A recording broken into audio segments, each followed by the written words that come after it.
Hello everybody and welcome back for another guide in Don't Starve Together. Hey, have you guys noticed anything strange lately? Perhaps supernatural? Hold on to your faces, it's about to get weird. And Wendy here will be at the center of it. Before we get into her stats, Wendy here is hiding something unusual. You see, it is theorized that she could be related to the OG baddie, none other than Maxwell himself. Upon examining Maxwell, she will say, "I feel a strange kinship with him." And this is supported further when Maxwell examines Abigail's flower, where he says, what a familiar presence. Interesting to know that, out of all the characters present in the game, but two have this unusual interwoven bond like these two. That aside, as far as stats go, Wendy is quite basic across the board at 150 health and hunger, while sitting at a max of 200 sanity. But let's return to what makes Wendy unique. You see, Wendy has a bit of a morbid personality, relating most everything to death and how depressing life is. But it's hard to blame her, unfortunately. She has been through a lot, and her personality allows for less sanity drain in dark areas when compared to other characters. And that reduced sanity drain also comes into play when fighting monsters, but only those two instances. Otherwise, sanity loss is the same as just the rest. Still, 25% less is pretty good considering how long you spend in the dark areas and fighting mobs in-game. Now, is she a fighter? Well, she can fight, but Wendy also comes with a 25% damage reduction to all forms of player dealt damage. So she wouldn't be my first choice to duke things out.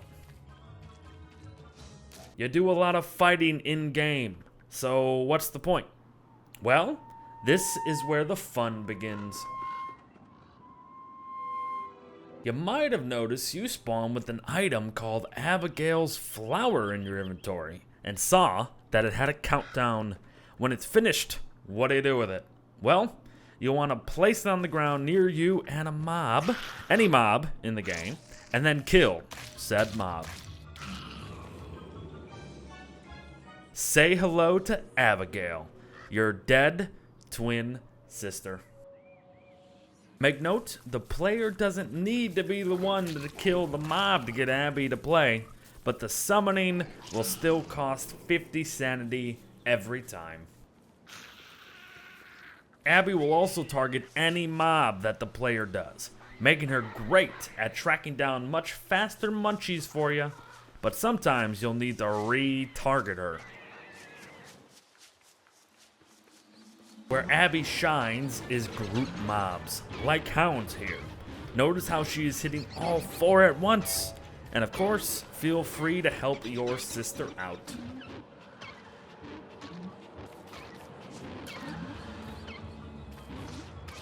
But attacking spooters really puts Abby's use into perspective, hitting all of them at once while you pick away at them.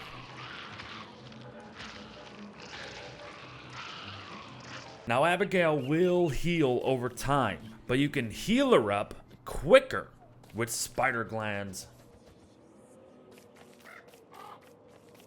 Be mindful, however, Abigail loves aggroing things that aren't even causing problems, and things you don't even wish to start problems with. Likely getting herself killed again in the process, but we can fix that. If you lose the flower, there's an easy fix. Wendy has an additional magic recipe for when that happens, using only 6 petals and 1 nightmare fuel. Easy peasy. But the countdown until Abby is ready will be much higher for subsequent flowers. With Abby around, fighting becomes more reasonable for Wendy, especially at night. Abigail actually does more damage the darker it is, up to 40 damage per hit. So get this, since being in the caves always counts as being in the dark, Abby will always deal 40 damage to anything down under.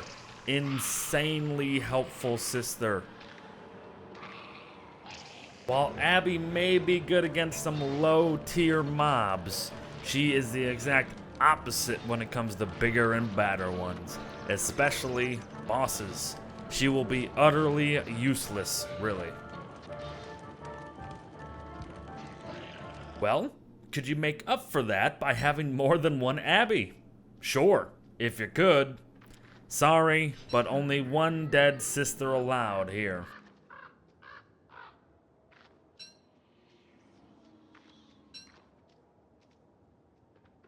At the end of the day, Wendy is certainly not going to turn heads, but she does offer a unique way of playing within the harsh world of Don't Starve.